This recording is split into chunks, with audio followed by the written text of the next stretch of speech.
Booyakasha! Check this out. The election in America is a well important thing. So you better understand the politics of it. That's why I was here with none other than my main man, Mr. Patrick Buchanan. So you better listen up and recognize. So how long was you president for?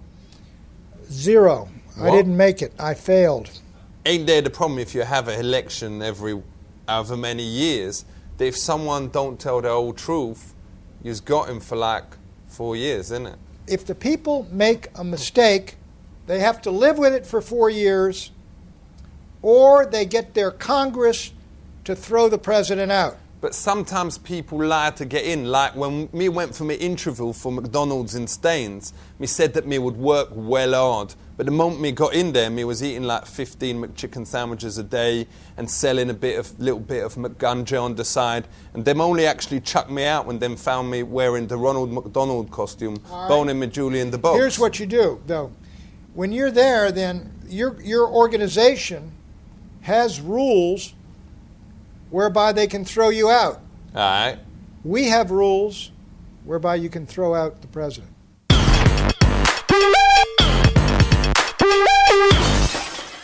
Does you think that religion should be taught in schools?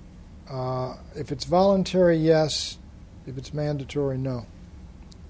Does you think there's a way for people to make the way them teach religion more interesting? Yes.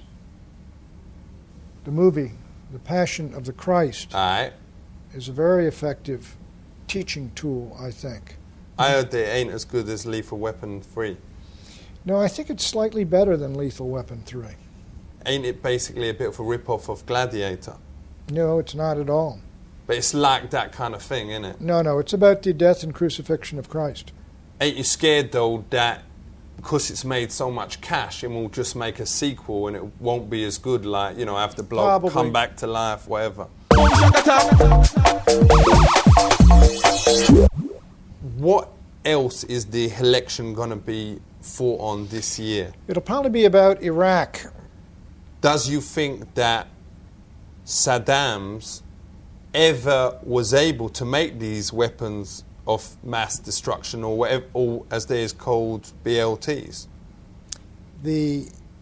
Was Saddam able to make them? Could he make BLTs?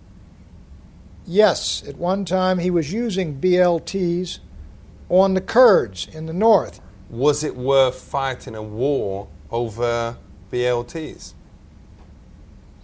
I don't think Saddam Hussein and Iraq were a threat to the United States, even if they had WMDs or BLTs, as long as they weren't nuclear weapons.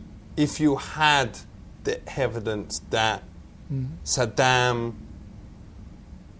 had these BLTs in his house, would you have said yes, attack? Not unless if he had anthrax, if he had mustard gas. Whatever No. he put in them. No. If he had mustard gas, no. Let's say he didn't have mustard and the BLTs just was plain. Would you been able to go in there then? No. Is it ever worth fighting a war over sandwiches? Is it ever worth fighting a war? Yes. If you becomes president again, what will you do? I would change the whole country dramatically, and that's why I'm not going to be president. Yo! Yo, for real. I was feeling that, man. Yo, was you mashed or something? You was like so giggly. Well, You had a little puff before? No, yeah, a little puff before, sure. Respect. Yo, you need a bit of some of my own imports. We'll talk business after. Yo, so listen, you lot out there, you better listen up to the words of my man Buchanan, because him know things about America and the election. Listen up, word up, keep it real, West Side. Big up yourself.